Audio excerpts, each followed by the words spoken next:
exactly what happened after World War II.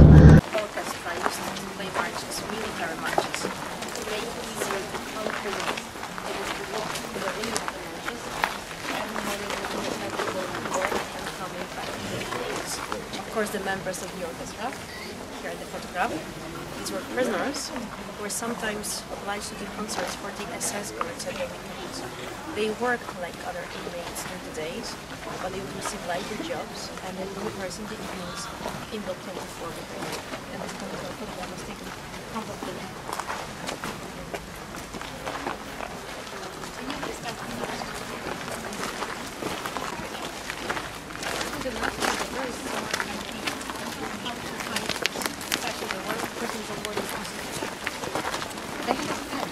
Down this road to circle the part where the Russians were staying from the other part of the camp, and somewhere between these two blocks, block number 14 and 24, there was the main entrance gate with an inscription on top. Work camp was Soviet prisoners of war. Not a concentration camp, but they worked. Yes, indeed, they worked. But they worked very hard here, and they would be mainly murdered through hard work. But to give you an idea how Russian soldiers were treated here. Let me tell you, there were about 15,000 of them sent here to Auschwitz, but only about 100 that survived the camp. And there were collective executions carried out in Russians. For example, the North Railroad that turned old dusty.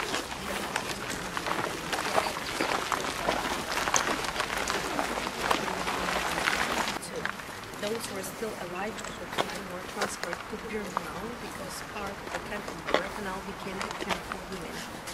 So we can say that since August 42, Auschwitz 1, this was the camp for men. Can you all hear me well enough? Yes. Any questions at this point?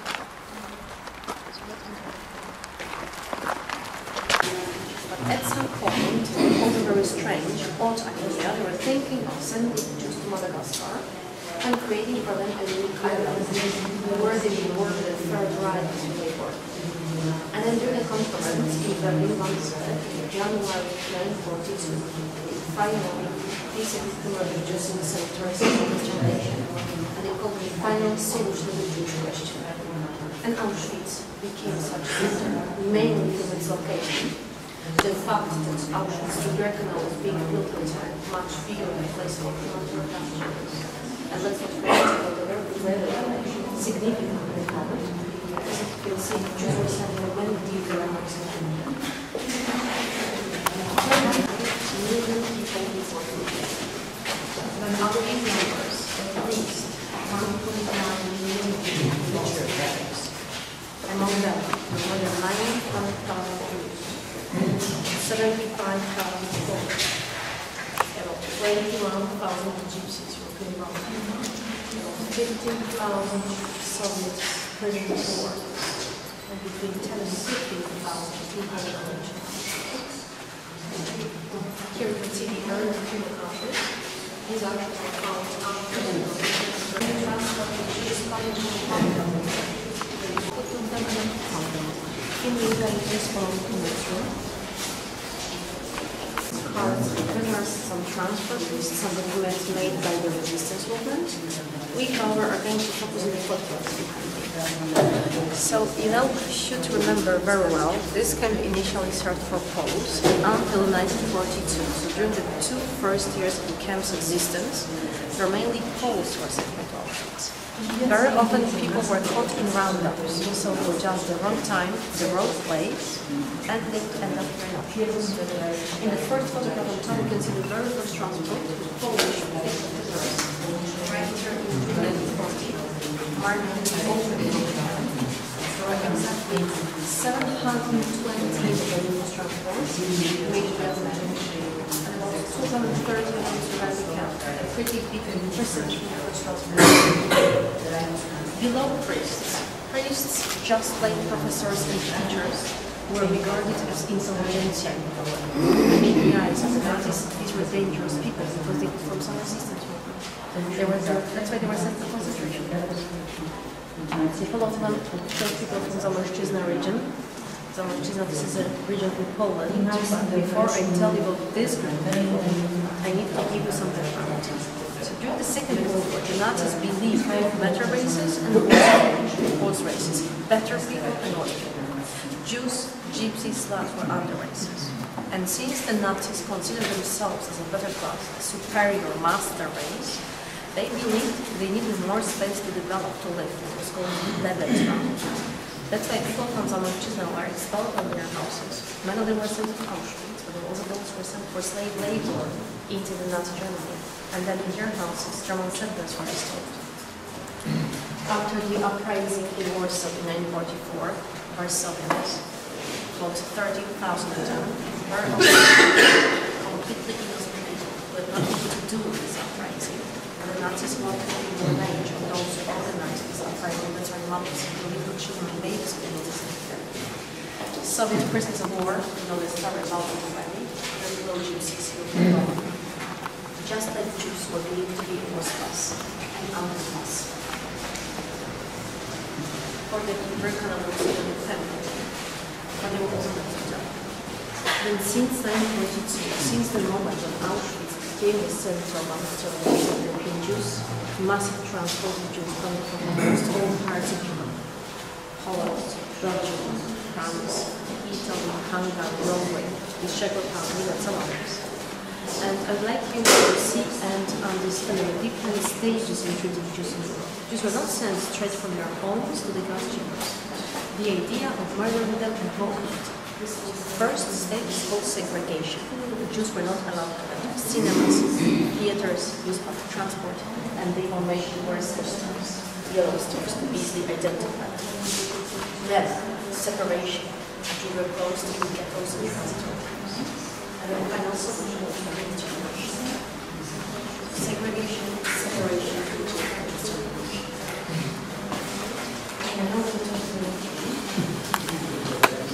they were found by the Villa organized people. She arrived as a resident and found her family.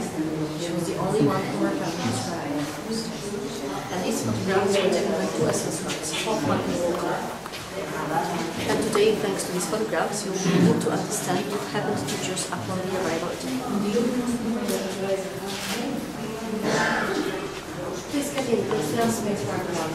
jobs that never existed, sold lots of land, houses that never existed, but most of them believed in this idea of starting a new life here in the East.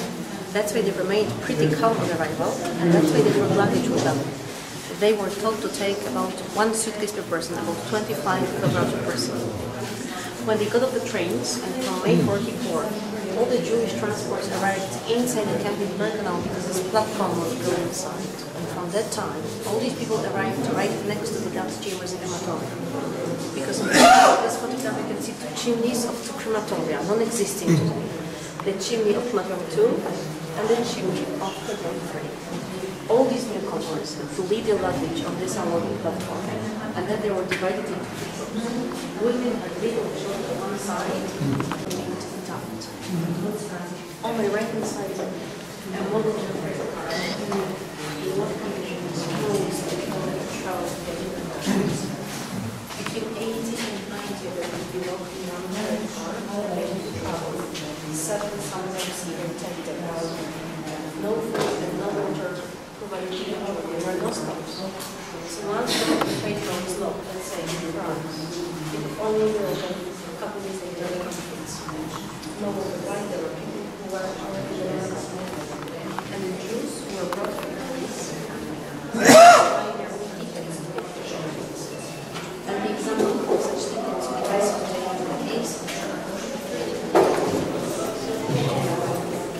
Now we can see how the Nazis first of all, you are going to be with them. And since there were some of them were even made in such tickets.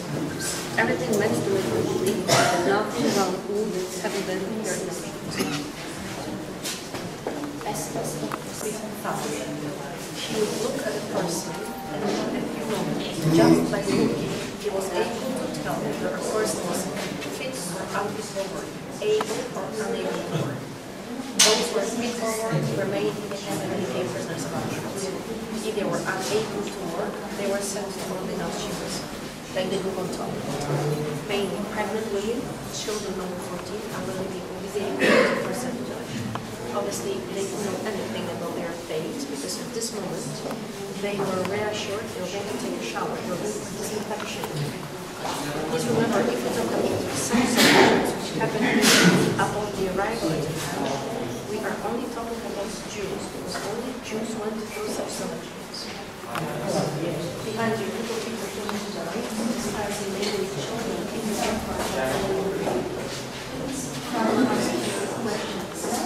why was this one?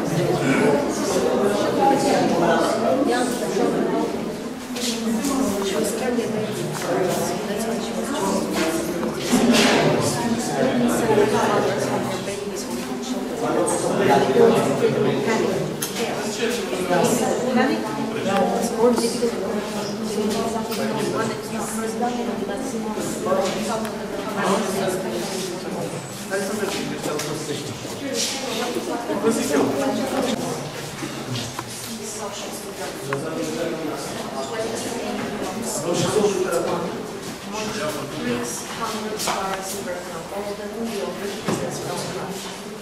and Auschwitz was established at the front Irish army.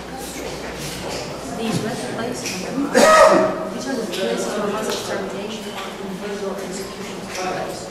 For Auschwitz 1, we mainly mass chamber that was number 1. For Birkenau, 2, 3, 4, 5. But these big installations were only open in Birkenau in 43. And now, remember, Jews were sent here only since 42 to be murdered. So what happened in the first year? Before these big installations were open, the Nazis converted private farmer houses into temples and created gas chambers. One of them was called the Little White House, and the other was the Red House, because one of them was white and the other was red. Today in Vilnius, you could only see remains, ruins of these facilities. They were all destroyed in the operation. That's why upstairs we have this particular gas chamber crematorium, and upstairs at the moment we will explain to you what happened to people, those who were chosen to die in the gas chamber, those chosen to be in the platform. Do you have any questions before we move upstairs? They stick you right inside. So people comfortably take off their clothes and they come after their showers. This is what they were told at the moment of the selection.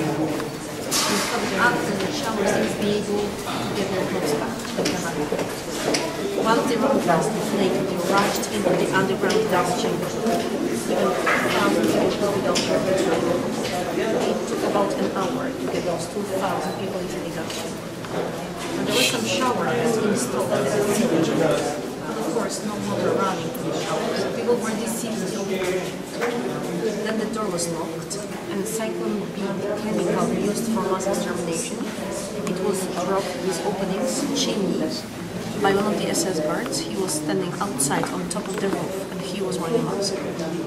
15-20 minutes later, everybody was dying. Then ventilators were turned on. And 30 minutes later, the members of the Sonderkommando had to enter the gas chamber. They had to remove all the corpses, one by one take them to the ground floor in the ovens, cut off human hair, extract the gold teeth, remove all gold parts of jewelry, and then the corpses were cremated in the open crematorium. There were 4 big crematoria in Birkenau.